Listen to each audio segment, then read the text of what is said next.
ሰላም አደርሽ? እንዴት አለ? ደህና ነኝ። አቤል አልተነሳም እንዴ? ተነስቷል፣ ይመጣል። እኔ የምልሽ ርብቃ። አቤት። እየሆኑ ባሉት ነገሮች ደስተኛ ነሽ? በምኖቹ? እኔ ልትደብቂኝ ሞክሪ።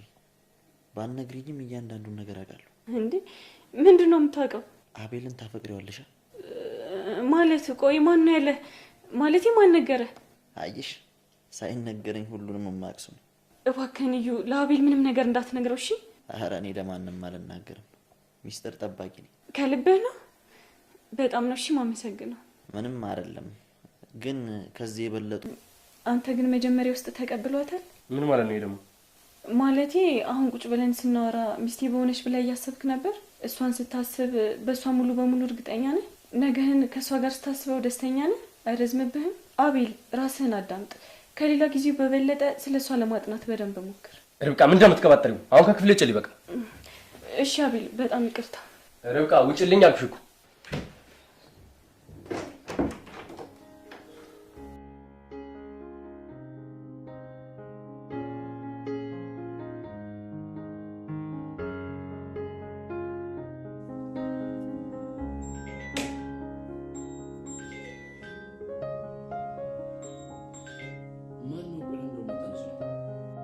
አጎቴ ነው።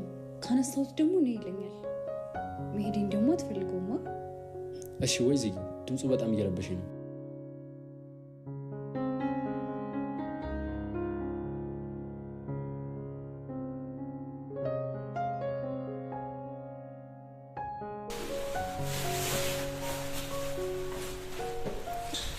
አይ ይቀበል እንዴ ብርድ እኮ ነው፣ ልበሽ እንጂ።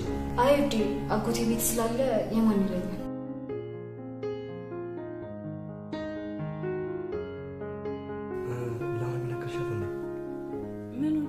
ማለቴን እንደጋተርኩሽ። ኧረ በጭራሽ! እንዴት እንደዛ አደርጋለሁ?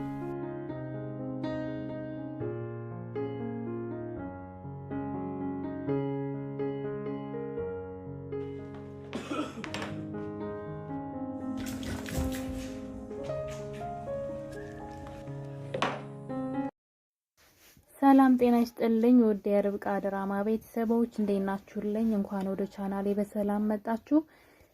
ርብቃና አቤል አሁን ላይ እየተግባቡ ያሉ ይመስለኛል። ምክንያቱም አቤል የድሮ ማንነቱን ማስታወስ እየጀመረ ነው።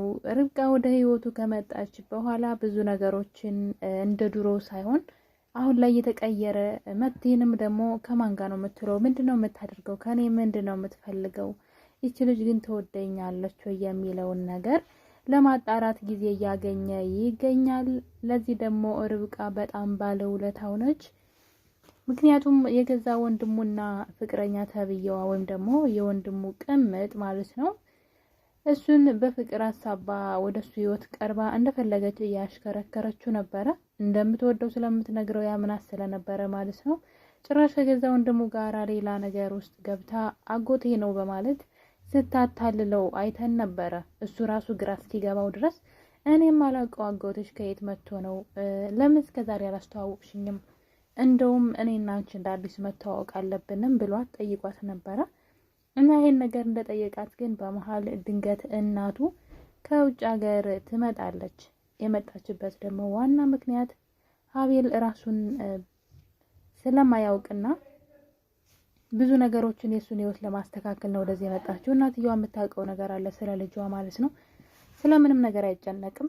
ይሄን አጋጣሚ ተጠቅመው ደግሞ ፍቅረኛ ተብየዋና ወንድም ተብየው የቤታቸውን ካርታ በመስረቅ ሊወርሷቸው እያሰቡ ነበረ፣ ወይም ደግሞ የሆነ ነገር አስይዘው ሊበደሩበት ማለት ነው።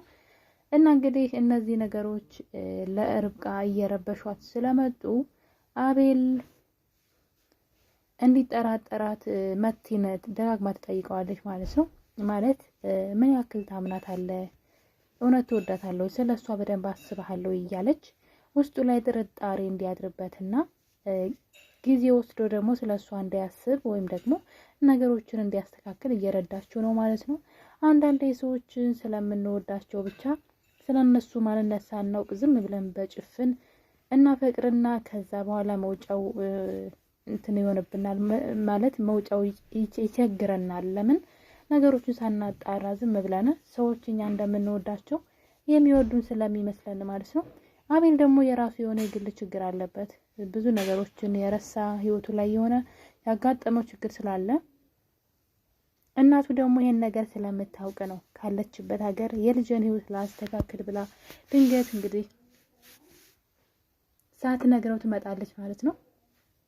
እና ድንገት ስለሆነ ርብቃንም ደግሞ እንግዲህ ለጊዜው ሚስቴ ናት ብሎ ቢልም እናትየዋ ግን እየቆየች ነገሩን ሁሉ አምራው ርብቃን ስታያት በጣም ንጹህ ሴትና ለትዳር የምትሆን ታማኝ ሴት እንደሆነች ስላወቀች የቤታቸውን ካርታ ሳይቀር በስሙ አድርገዋለች። የልጁን ቤት ማለት ነው።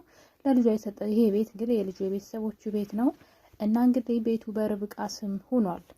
አሁን ላይ አቤልን የፈለገ መቲም ሆነች የገዛ ወንድሙ ምንም ነገር ከሱ ማግኘት አይችሉም። አቤልም ደግሞ ርብቃን እንደው አልፈልግሽም ማለት ራሱ አይችልም። ሲጀመር ይወዳታል። እንደዚህ ያው ሁለት ሰው ማፍቀር ስለማይቻልና ስለዛችኛዋን ብዙም እርግጠኛ ስላልሆነ በስሜት ዝም ብሎ ስለሚነዳ ነው እንጂ አንዳንዴ ቆም ብሎ ሲያስበው ርብቃን ይወዳታል። እውነት ለመናገር የቀድሞ ህይወታቸውን ቢያስታውስ እንዴት እንደሚወዳት ነው በደንብ ይገባው ነበረ። ነገር ግን የድሮ ማንነቱን ስለረሳ ርብቃ ደግሞ እሱን እየረዳች ትገኛለች። ርብቃ በአቤል እናት በጣም ነው የተወደደችው። የአቤል እናት ርብቃን በጣም ነው የወደደቻት፣ በጣም ከሚባለው በላይ። እናም ለዛም እንግዲህ ቶሎ እንዲጋቡ ትፈልጋለች። አቤል ደግሞ የመቲ ነገር ግራ አጋብቶታል። በዛ ላይ ደግሞ ርብቃ የነገረችው ነገር ውስጡን ሰላም ነስቶታል። ስለ መቲ ነው። መቲን ምን ያክል ታምናታለህ? እውነት አሁን በዚህ ሰዓት ከኔ ጋር ቁጭ ብለህ እሷን ስለማግባት ታስባለህ?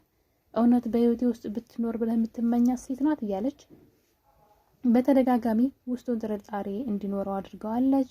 እናም አቤል በነገሩ በመናደድ ርብቃ ከክላሱ እንድትወጣለት ቢያደርጋትም ነገር ግን የተናገረችው ነገር ከአእምሮ ሊጠፋ አልቻለም። ርብቃ የተናገረችውን ነገር ወደ አእምሮ መላልሶ ሲያስበው ማለት ነው ስለ መቲ እንደ አዲስ ማሰብ ጀመረ። እውነት ለመናገር እስካሁን ድረስ ራሱ ዝም ብለው በጭፍና የሚወዳት በቃ ተዋደዱ ዝም ብለው ነው የሚኖሩትና እንዲህ ጥርጣሬ የሚባል ነገር ራሱ ምን ታደርጋለች የሚል ሀሳብ ራሱ በውስጡ አልነበረም። አሁን ላይ ግን መጠራጠር ጀምሯል። እና እድሜ ለርብቃ እንግዲህ አእምሮ ላይ ጥያቄ እንዲፈጥርበት አድርገዋለች። እናም ስለ መቲ ማሰብ ጀመረ እንደ አዲስ። እስከዛሬ ያስቦትም አልሞትም የማያውቀውን ከእንቅልፉ ነው ያነቃችው።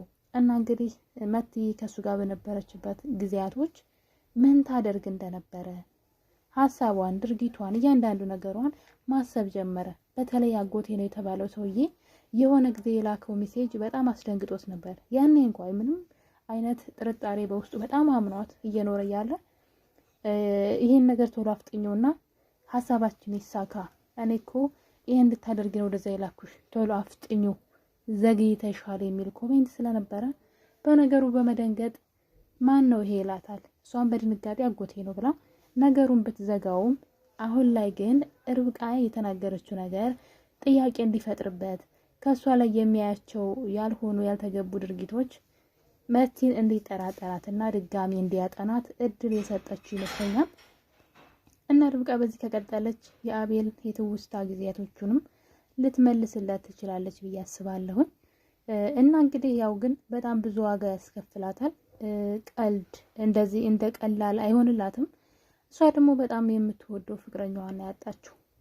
እሷም ሆነች ቤተሰቦቿ ይሄን ነገር ስለሚያውቁ ነው እሷ ሰራተኛውን አዛቤት ስትገባ ዝም ያሉት። በተለይ የርብቃ ወንድም እሷ ሰራተኛውን አዛቤት በመኖሯ ደስተኛ አይደለም። ጭራሽ እህቴን እንዲጎዳብኝ አልፈልግም፣ ከዚህ በኋላ ከሱ ነጥቄ ያወጣታለሁ እያለ እየተናደደ ይገኛል። እንግዲህ የተሻለ ህይወት ያላት የተሻለ ላይፍ ያላት ልጅ ነበረች። ነገር ግን ለፍቅር ስትል የኔ ዋጋ እየከፈለች ትገኛለች። የአቤል እናት ግን በጣም ምርጥዬ እናት ናቸው። በዛ ላይ ደግሞ በጣም አስተዋይ ናቸው። ለዛም ነው ዙሪያውን የከበቡት ሰዎች ጥሩ ሰዎች እንዳልሆኑ ስላወቀች ነው ቶሎ ብላ ቤታቸውን በርብቃ ስም ያደረገችው። ምክንያቱም አቤል ተላላ ስለሆነ ምናልባትም መቲ ባንዴ ወደ ራሷ የምታዞርበት ልትሰርቀው ሁሉ ትችላለች ህይወቱንና እናትየዋ እንግዲህ መቲ የሆነ ጊዜ ቤታቸው ድንገት መታ ነበር እና እንግዲህ የጓደኛ እህት ናት ብሎ ነበር ያስተዋወቃት። እናትየዋ ልጅቷ ከሄደች በኋላ ምንድነው ይቺ ልጅ ቀልቤ አልወደዳትም ብላ እውነቱን ተናግራለች።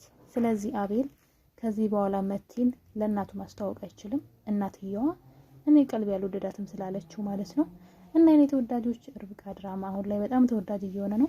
አቤል ግን ወደ ርብቃ ቢመለከት አሪፍ ነው እላለሁ። የምታስብለትና መልካም ሴት ናት ብዬ አስባለሁ። እናንተስ ምን ትላላችሁ? ሀሳብ አስተያየታችሁን ኮሜንት ላይ አስቀምጡልኝ። ለቤቴ አዲስ ከሆናችሁ ደግሞ ሰብስክራይብ አድርጉ። በሌላ በአዲስ ቪዲዮ እስከምንገናኝ ሁላችሁንም እወዳችኋለሁ። መልካም ጊዜ ይሁንላችሁ። በቆንጆ በአዲስ ቪዲዮ እንገናኛለን። በርብቃ ድራማ አዳዲስ ነገሮችን ይዘን እንመጣለን። እስከዛ መልካም ጊዜ። ባይ ባይ።